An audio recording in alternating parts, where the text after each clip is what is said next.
எல்லாருக்கும் வணக்கம். முதல்ல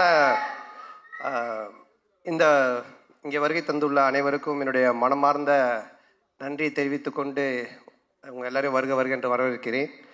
இந்த படத்தினுடைய எங்களுடைய தில்லுக்கு துட்டு 1, 2 அப்புறம் டிடி ரிட்டர்ன்ஸ் எல்லாத்துக்குமே எங்களுக்கு ஒரு ரைட்டிங்கில் ஸ்கிரிப்டில் ஒரு மிகப்பெரிய ஒரு குருவாக இருந்து உதவி பண்ணியது திரு இந்திரா சவுந்தரராஜன் சார். அவர் இப்போ இங்கே இல்லை, இறந்துட்டாங்க அவர். ஸோ அவருடைய மறைவு மிகப்பெரிய ஒரு இழப்பு எங்களுக்கு. இருந்தாலும் அவருடைய ஆன்மா எங்களுக்கு வாழ்த்து தெரிவித்து எங்களோட இருந்து சப்போர்ட் பண்ணணும்னு நம்புகிறோம். ஸோ அவருக்கு இந்த நேரத்தில் என்னுடைய மனமார்ந்த வணக்கத்தை தெரிவித்துக்கொண்டு இந்த நிகழ்ச்சிக்குள்ளே போகலாம். ஃபர்ஸ்ட், இந்த படத்தினுடைய விழாக்கு வருகை தந்துள்ள எங்களுடைய எஸ்டிஆர். ஸோ அவரை பற்றி நான் நிறைய இன்டர்வியூவில் சொல்லியிருக்கேன். அதாவது அவர் இல்லைன்னா இன்றைக்கி நான் இங்கே இல்லை. ஸோ அவர் தான் சினிமாவில் என்னை கொண்டு வந்தது. அதுக்கு முன்னாடியே அவர் படத்தில் நான் வந்துட்டு அட்மாஸ்பியர் நடிச்சிருக்கேன், காதல் அழிவதில்லை படத்தில். அதுக்கப்புறம் அவர் எடுத்து போட்டு பார்த்துட்டு இது நடுவில் வந்து மூஞ்சல் இவ்வளோ ரியாக்ஷன் கொடுத்துட்டு நீயும் நானும் கூல் சுரேஷும் தான் நடுவில் போய் டிஸ்டர்ப் பண்ணிகிட்டு இருப்போம். ஸோ பார்த்துட்டு இது பண்ணார். அதுக்கப்புறம் மன்மதனில் கூப்பிட்டு கொடுத்தாங்க ஃபஸ்ட்டு சான்ஸ். மன்மதனில் ஃபஸ்ட்டு டே ஷூட்டிங் போய் நான் ரெடியாக நின்றுட்டுருக்கேன். அதில் வந்து அவர் அந்த மொட்டை கேரக்டராக உள்ளே வருவார். வந்த உடனே நான் வந்து வாங்கன்னொன்னே இந்த மாதிரி என் பேரை கேட்பார், இங்கே இன்ட்ரடியூஸ் ஆகும். இதுதான் சீன்.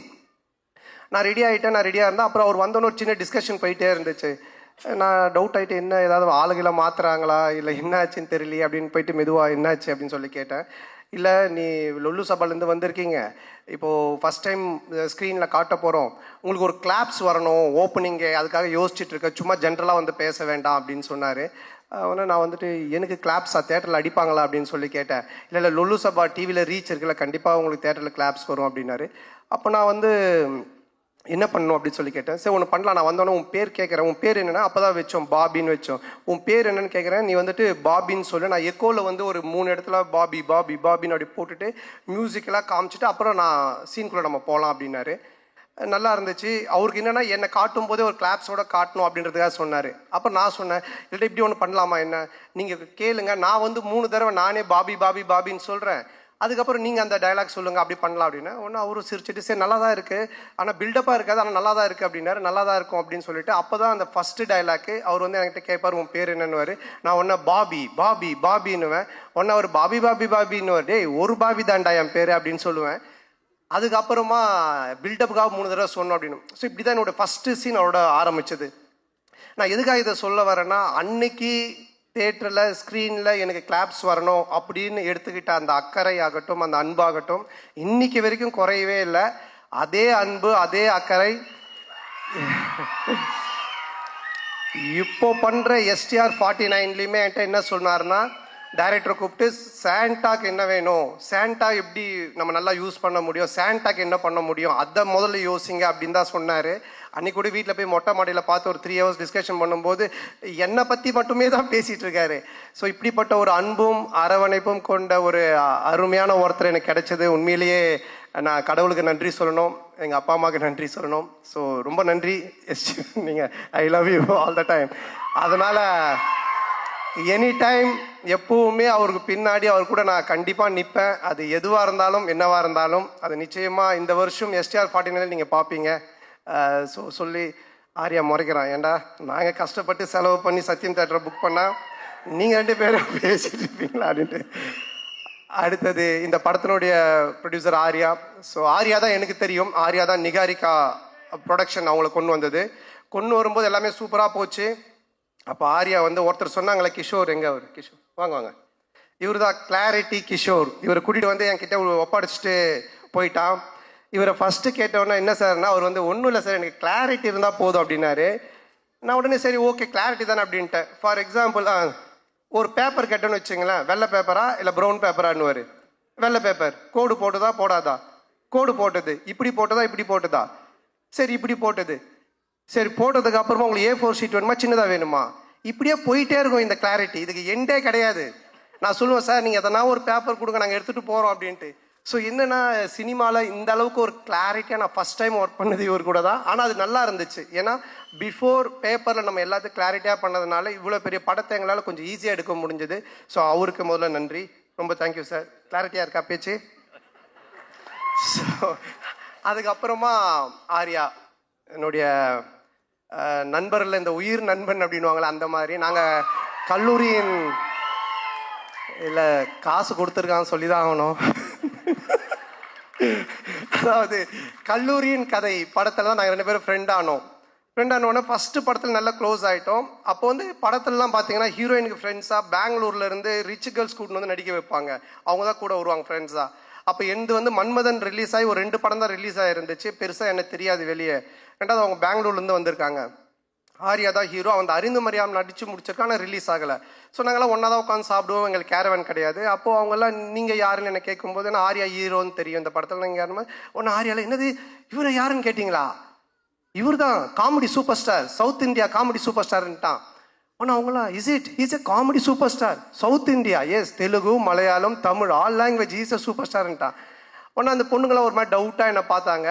பார்த்தோன்னே டக்குன்னு ஆர்யாவில் மச்சான் அவங்க டவுட்டாக பார்க்குறாங்க, டக்குன்னு ஒரு காமெடி பண்ணு அப்படின்னா. டேய் என்னடா சம்மந்தமே இல்லாமல் காமெடி சூப்பர் ஸ்டார்னு இப்போ காமெடி பண்ணுன்ற மச்சா பண்ணு தப்பாயிடும் நீ பண்ணு அப்படின்னா.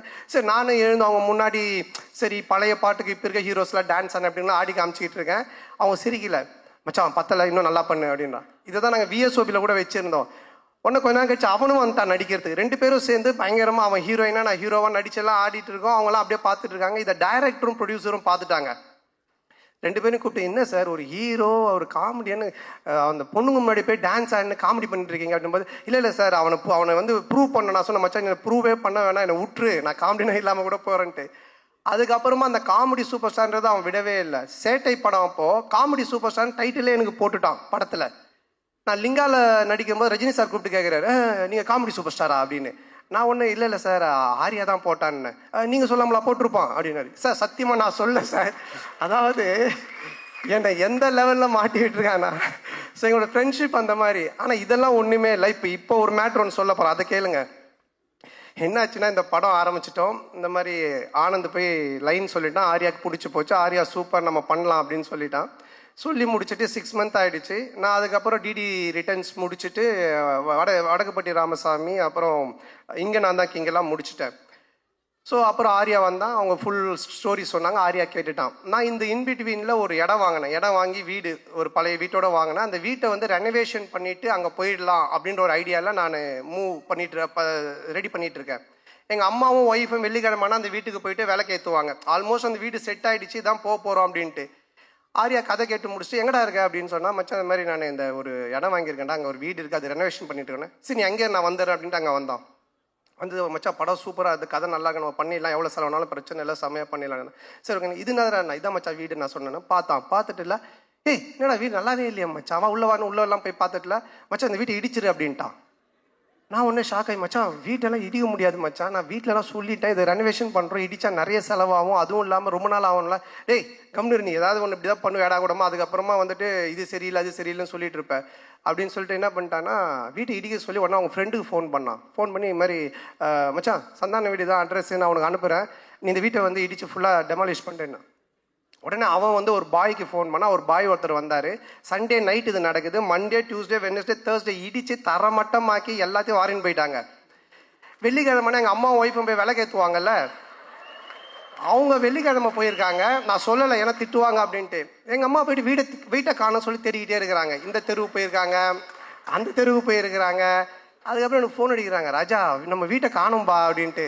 நான் எப்படா சொல்கிறதுன்னே எனக்கு தெரியல.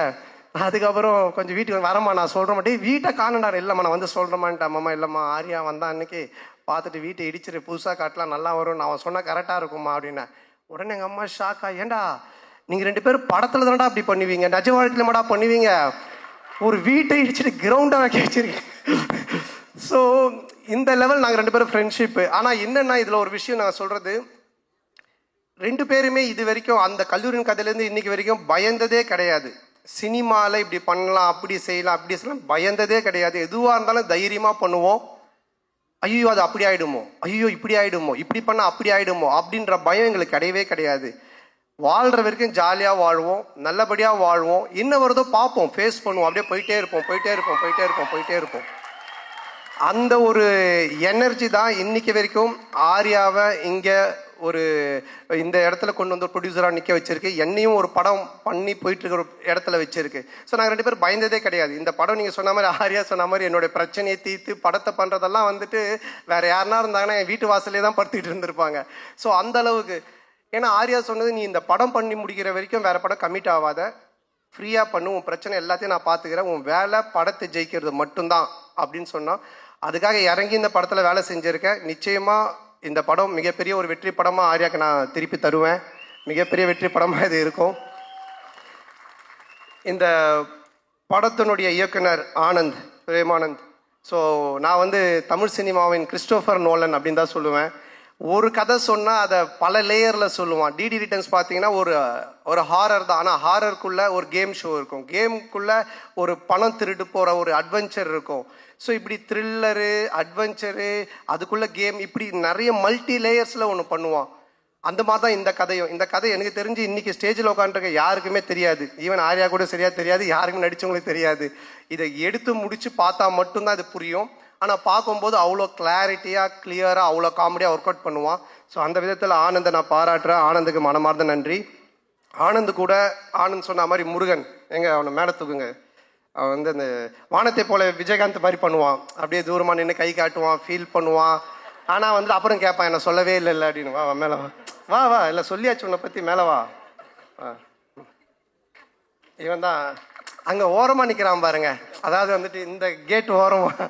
ஸோ என்னுடைய சைல்ட்ஹுட் ஃப்ரெண்டு, நான் ஜெயிக்கிறது அவனுடைய வெற்றி மாதிரி நினைப்பான். இதில் வர எல்லா காமெடி சீக்வன்ஸ் எல்லாமே இவன் பண்ண ஒரு விஷயந்தான், டீம் ஒர்க்கு. ஆனால் இவன் பிடிச்சிருக்கான். ஸோ அப்புறம் சேது நீயும் மேடைக்கு வா. சேது வா வா, பரவாயில்ல வா. என்ன ட்ரெஸ் போடலையா? வா. ஸோ சேது நீங்கள் படத்தில் பார்த்துருப்பீங்க. ஸோ இவங்க 2 பேருடைய hard work, it's a team work, Sethu. So இவங்களுக்கு இந்த நேரத்தோட மனமார்ந்த நன்றியை தெரிவிச்சுக்கிறேன். இது மட்டும் இல்லாமல் பி டீம் இருக்காங்க, குணாமான், சுந்தர், விஜய், சரவணன், தானேஷ். ஸோ இவங்களுக்கும் இந்த நேரத்தில் மனமார்ந்த நன்றி. அதுக்கப்புறமா இதில் நடித்த எல்லாருமே, நம்மளுடைய Nizhal Ravi sir, Kasthuri madam, Yashika Anand and Kinsley, மாறண்ணன், எல்லாரும் படத்தில் இருக்கிறாங்க அப்படின்ற மாதிரி இருக்காது. மாறண்ணனுக்கு ஒரு டிவி காமெடி இருக்குது, கண்டிப்பாக செம்மையாக இருக்கும். அது கின்ஸ்லிக்கு ஒரு தலைகீழ நடக்கிற காமெடி இருக்குது, மொட்டராஜேந்திரனுக்கு ஒரு எலி காமெடி இருக்குது, அண்டு நிகழ் ரவி சாருக்கு வந்துட்டு ஒரு டாய்லெட் காமெடி இருக்குது. ஸோ யாஷிகா ஆனந்துக்கு ஒரு பாட்டில் காமெடி இருக்குது, நம்ம கஸ்தூரி மேடம்க்கு ஒரு புக் காமெடி இருக்குது. இப்படி நான் சொல்கிற மாதிரி இந்த காமெடிலாம் நீங்கள் நோட் பண்ணி வச்சுக்கோங்க. தேட்டரில் கண்டிப்பாக பயங்கர கிளாப்ஸ் வரும், நீங்கள் என்ஜாய் பண்ணுவீங்க. ஸோ எல்லாருக்குமே காமெடி வந்து அவ்வளோ நல்லா ஒர்க் பண்ணியிருக்காங்க, ரொம்ப நல்லா ஒர்க் ஆகிருக்கு. அப்புறம் இந்த படத்தினுடைய technician, cameraman sir Deepak sir, எங்களுடைய டீம் அவருடைய வேரியேஷன், நாங்கள் லைனாக ஹாரர் படம் பண்ணாலும் அவரோட அதில் ஒவ்வொன்றுத்துலேயும் ஒரு வேரியேஷன் காமிச்சிக்கிட்டே இருப்பார். ரொம்ப பொறுப்பானவர், ரொம்ப கரெக்டாக எல்லாத்தையும் பார்த்து பண்ணுவார், ரொம்ப செலவு பண்ணாமல் கரெக்டாக பண்ணுவார். ஸோ ரொம்ப என்னை அழகாக ரொம்ப நல்லா காமிச்சிருக்காரு இந்த படத்தில். ஸோ அவருக்கு என்னுடைய மனமார்ந்த வாழ்த்துக்கள். அவருடைய டீம் பாலாஜி, கார்த்தி அண்ட் கிளின்டோ, அவங்களுக்கும் வாழ்த்துக்கள். கேமராமேன் சார் வந்துட்டு ஒன்லி ஒர்க்கு மட்டும் இல்லை, அங்கே நிறைய ரோப் ஷாட்லாம் போயிட்டே இருக்கும்ல, கேமராவில் தான் இருப்பார். கட்டு சொன்னோன்னே டக்குன்னு கேமரா விட்டு ஓடி வந்து ரோப்பில் வரும்போது அப்படி கை கொடுப்பாரு. இல்லை சார் சிரிக்கிறார் பாருங்க, ஏன்னா ஹீரோயினுக்கு தான் கொடுத்தாரு. கை கொடுத்தது உண்மை, ஆனால் ஹீரோயினுக்கு, எங்களுக்கு இல்லை. ஸோ ரொம்ப நல்ல மனிதர். அடுத்தது நம்ம ஆர்ட் டைரக்டர் மோகன் சார். ஸோ அவர் என்னென்னா, நாங்கள் ஒரு 4-5 செட்டு போட்டோம் கோகுலம் ஸ்டுடியோவில். செட்டு போட்டுட்டு அதுக்கப்புறம் நம்ம கிளாரிட்டி கிஷோர் சார் இருக்கார் இல்லையா, எல்லா செட்டையும் பிரித்து மாற்றி திருப்பி அதையே பெயிண்ட் பண்ணி இப்படி காட்டுங்கன்ட்டார். ஸோ அவர் ரொம்ப கன்ஃபியூஷன் ஆகிட்டார், டே நைட் ஒர்க் போயிட்டு இருக்குது, ரொம்ப கன்ஃபியூஷனு. இப்போ 4 சைடு செட்டு போட்டார் இல்லைங்களா, 4 சைடு திருப்பி அவர் திரும்ப கலர் மாற்றி காமிக்கிறேன்னு சொல்லி மாற்றி பண்ணிட்டாரு. நாங்கள் வந்தோன்னா காட்டுறாரு, வழி இல்லை போகிறதுக்கு, சுற்றி கிணறு மாதிரி இருக்குது. என்னடா இது எப்படி சார் இப்படி போகிறதுன்னா, ஏணி போட்டு ஏறி உள்ளே போய் பார்த்துட்டு திருப்பி ஏணி போட்டு ஏறி வெளியே வந்துடுங்க, அதுக்கப்புறம் நமக்கு எங்கே வழி வேணுமோ நம்ம வச்சுக்கலாம் அப்படின்ற லெவலில் ஒர்க் பண்ணார். ஏன்னா நாங்கள் காமெடி செட்டுக்குள்ளே பண்ணும்பொழுது இதை மாற்றுங்க, அதை மாற்றுங்க, இதை இடிங்க அப்படின்னுவோம். ஸோ அதெல்லாம் தாங்கிக்கிட்டு அவரோட டீம் அவரும் ஒர்க் பண்ணாங்க. ஸோ இதில் ஒவ்வொரு ஒர்க்குமே செட் ஒர்க் அவ்வளோ பியூட்டிஃபுல்லாக இருக்கும். மோகன் சாருக்கு நன்றி. அண்ட் தென் இந்த படத்தினுடைய மியூசிக் டைரக்டர் ஆஃப்ரோ, மிகப்பெரிய பலம், ஒரு படத்துக்கு மிகப்பெரிய பலமே அதனுடைய மியூசிக்னுவாங்க. இப்போவே இந்த சாங்கு கோவிந்தா சாங், அப்புறம் இன்னொரு சாங், ரெண்டுமே நல்லா ஹிட் ஆகி வைரலாக போயிட்டுருக்கு. ரீ ரெக்கார்டிங்கில் ஆஃப்ரோக்குன்னு கண்டிப்பாக நீங்கள் கிளாப்ஸ் பண்ணுறாமல் ஒரு 4 இடம் இருக்குது. ராஜேந்திரன் சாருக்கு ஒன்று வாசிச்சிருக்காரு, அந்த இடம், இன்னும் ஒரு 3 இடம் இருக்குது. பிட்டு சாங், ஆனால் செம்மையாக இருக்கும். அதுக்கு என்னோடய வாழ்த்துக்கள். And heroine Geethika. So Anand சொன்ன மாதிரி ஃபஸ்ட்டு டே வரும்பொழுதே அவங்க எல்லா costumes, pedicure, manicure, hair wash எல்லாம் பயங்கரமாக வந்தாங்க. வந்த உடனே இப்போ எங்களுக்கு என்ன காஸ்டியூம்னோடனே அந்த தலையெல்லாம் அழுக்காக்கி கையெல்லாம் அந்த கறியில் போட்டு பெரட்டி அழுக்கு கவுனை கொடுத்து அப்படி தான் எடுத்தோம். பட் ஆனால் அவங்க வந்து அதை ரொம்ப நல்லா பண்ணாங்க. உடனே மூட் அவுட் ஆகி ஐயோ என்ன இப்படி இருக்கலாம் இல்லாமல். ஸோ அது மட்டும் இல்லாமல் ஒரு 3 வேரியேஷன் கேரக்டர் பண்ணியிருக்காங்க. ஜெசிகா, ஹர்ஷினி இப்படிலாம் பண்ணியிருக்காங்க. ஸோ ரொம்ப நல்லா பண்ணாங்க. ஸோ அவங்களுக்கு இந்த நேரத்தில் வாழ்த்துக்கள். அண்ட் எடிட்டர் பரத், என்னுடைய படத்தில் நாங்கள் எழுத ஆரம்பித்த பேப்பரில் இருந்தே கூட உட்காந்து கட் பண்ணிட்டு இருந்தார் எடிட்டிங். ஸோ அவருக்கும் வாழ்த்துக்கள். அண்டு இந்த டீம், என்னுடைய டீம் குஷி, ககன் அண்ட் மகேஷ், இளங்கோ, இவங்க எல்லாருக்கும் வாழ்த்துக்கள். அண்ட் இந்த படத்தினுடைய மெயின், அதாவது வந்து டிடி திலீப் துட்டு 1, 2, 3 இதெல்லாம் பார்த்துருக்கேன். டிடி ரிட்டர்ன்ஸ் அதே டீம் எல்லாம் பார்த்துருக்கேன். இதில் என்ன புதுசு, இதில் நம்ம என்ன பார்க்கறதுக்கு இருக்குது அப்படின்னு நீங்கள் நினச்சிங்கன்னா, Gautham Menon sir, GVM sir இருக்காங்க. அண்டு செல்வராகவன் சார் 2 பேர் இருக்காங்க. இந்த 2 பேருமே ஹாரர் ஜானரில் இப்படி ஒரு கேரக்டர் பண்ணியிருப்பாங்களா அப்படின்ற மாதிரி தான் ஒன்று பண்ணியிருக்கோம். அது உங்களுக்கு பெரிய ட்ரீட்டாக இருக்கும், ஒரு மிகப்பெரிய ஒரு எக்ஸைட்மெண்ட்டாக இருக்கும் அவங்க 2 பேருடைய போர்ஷன்ஸ். ஸோ அவங்களுக்கும் இந்த நேரத்தில் என்னுடைய மனமார்ந்த நன்றியை தெரிவிச்சுக்கிறேன். And then stunt master Selva and Hari master அவர்களுக்கும், டிசைனர் தினேஷ் அண்ட் எல்லாருக்குமே இந்த நேரத்தில் என்னுடைய மனமார்ந்த நன்றி தெரிவிச்சுக்கிறேன். அப்புறம் இந்த படத்தை ரிலீஸ் பண்ணக்கூடிய சண்பகமூர்த்தி சார் அண்ட் ராஜா அவர்களுக்கும் என்னுடைய நன்றி. அண்ட் இந்த படத்தின் சேட்டலைட் ரைட்ஸ் வாங்கியிருக்க ஜிடிவி அவர்களுக்கும் என்னுடைய நன்றி. ஸோ எப்பவுமே நான் ஒன்று சொல்லுவேன், நம்ம ஒன்று ஜெயிக்கிறோம், ஒருத்தர் ரொம்ப உச்சத்துக்கு போகிறான், இல்லை லைஃப்பில் வந்துட்டு ரொம்ப ஒரு உயரத்துக்கு போகிறான் அப்படின்னு சொன்னால், நான் ஃபார் எக்ஸாம்பிள் ராமாயணம் கூட சொல்லுவேன். ராமரை பற்றி எல்லாரும் பேசுவாங்க, ஆனால் அதுக்கு காரணம் ராமர் மட்டும் இல்லை, அதில் அவர் கூட இருந்து அவரை பற்றி பேசின சீதா அண்ட் லக்ஷ்மணன், விபூஷணன், பரதன், ராவணன், இப்படி எல்லா கேரக்டருமே சேர்ந்தது தான் அந்த ராமன் அப்படின்ற ஒரு எலிவேஷன். அந்த மாதிரி யாராக இருந்தாலுமே வாழ்க்கையில் ஒருத்தர் ஒரு உயரத்துக்கு போகிறான்னா அவன் மட்டுமே இல்லை, அவனோட டேலண்ட்டை மட்டுமே காரணம் இல்லை, அவனை சுற்றி இருக்கிறவங்க எல்லாருமே காரணம். அப்படி என்னை சுற்றி இருக்கிற இங்கே இருக்கிற என்னுடைய நண்பர்களாக இருக்கக்கூடிய, மேடையில் இருக்கக்கூடிய எல்லாருமே, அப்புறம் ஏதோ சிரீஷ் நண்பர் அந்த கடைசியில் உட்காந்துருக்காரு. ஸோ இந்த மாதிரி ஒரு நட்பெல்லாம் கிடைச்சது எனக்கு மிகப்பெரிய ஒரு பாக்கியம் தான் நினைப்பேன். என்னுடைய முதுகெலும்பாக இருந்து என்னுடைய டீம் எனக்காக எழுதிட்டு இருக்கிறது, இந்த மேடையில் உட்காந்துட்டு இருக்கிறது, எனக்கு வாய்ப்பு கொடுத்த எஸ்டிஆர்லேருந்து இன்றைக்கி நான் இங்கே ஹீரோவாக இந்த படத்தில் நிற்கிறதுக்கு காரணமாக இருக்க ஆர்யாவிலேருந்து, மாறன்லேருந்து எல்லாருமே, அண்ட் தென் அன்னைக்கிலேருந்து இன்னைக்கு வரைக்கும் எனக்கு சப்போர்ட் பண்ணிகிட்டு இருக்கிற மீடியா அண்டு ப்ரெஸ். ஸோ ரொம்ப நெருங்கிய நண்பர்கள் நிறைய பேர் இருக்கீங்க. பர்சனலாக ஃபோன் பண்ணி இதை இப்படி சொல்லுங்கள், இதை பண்ணுங்கள், செய்யுங்கன்னு எனக்கு சப்போர்ட் பண்ணிகிட்ருக்கீங்க நீங்கள். அதுக்கப்புறம் ரொம்ப என்ன சொல்கிறது, நம்ம ஃப்ரெஷ்ஷாக ஜாலியாக ஒன்று ஒர்க் பண்ணால் நம்ம குடும்பம் ஃபஸ்ட்டு ஹாப்பியாக நம்மளை வச்சுக்கணும். ஸோ என்னுடைய அம்மா, என்னுடைய மனைவி, என்னுடைய குழந்தைகள், ஸோ அவங்களுடைய இன்புட்ஸ், அவங்களுடைய அன்பும் அரவணைப்பும். அப்புறம் 12 வருஷம் கழித்து ஒருத்தன் படம் வந்து அந்த காமெடியை ரசிக்கிறீங்கன்னா, என் மேலே அளவு கடந்த அன்பு வச்சிட்ருக்கிற என் உயிரினும் மேலான அன்பு சொந்தங்களாகிய என்னுடைய ரசிகர்கள் நீங்கள் தான். ஸோ உங்களுடைய இந்த ஒரு அன்பும் மிக முக்கிய ஒரு காரணம். அதுவும் இல்லாமல் இன்றைக்கி ஃபங்க்ஷனில் ரொம்ப நாளைக்கு அப்புறம் என்னுடைய சொந்தங்களை கூட்டின்னு வந்திருக்கேன். மாமா, அக்கா, அண்ணன், சித்தி, அத்தை, மாமான்னு. ஸோ அவர்களுக்கும் எல்லா குட்டீஸ்க்கும் இந்த நேரத்தில் என்னோடய மனமார்ந்த நன்றி தெரிவிச்சுக்கிறேன். May 16th ரிலீஸ் ஆகுது. டெஃபினட்டாக படம் உங்கள் எல்லாரையும் மிக பெரிய லெவலில் திருப்திப்படுத்தும்.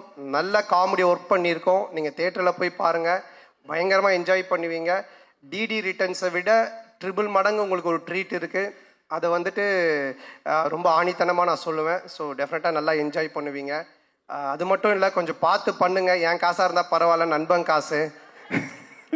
ஸோ அதனால் இந்த வாய்ப்புக்கு நன்றி கூறி, மற்றும் வேறு யார், நம்ம மதன் டீம், மதன் அண்ட் பரத், என்னோட டீம் ப்ரொடக்ஷன் டீம் பார்த்துக்கிற Bharath, Kishore and Dev and Krishna, Jai. So அவங்களுக்கும் இப்படி எல்லாரும், மற்ற யார் பேர்லாம் நான் விட்டுருக்கேன்னு தெரியல, எல்லாருக்கும் ஸோ எல்லாருக்கும் என்னுடைய மனமாத நன்றி தெரிவித்து விடைபெறுகிறேன். May 16th மறக்காமல் தேட்டரில் போய் பாருங்கள். நல்ல படம், பயங்கரமாக என்ஜாய் பண்ணுவீங்க. ஃபேமிலியோட, குழந்தையோட பாருங்கள்.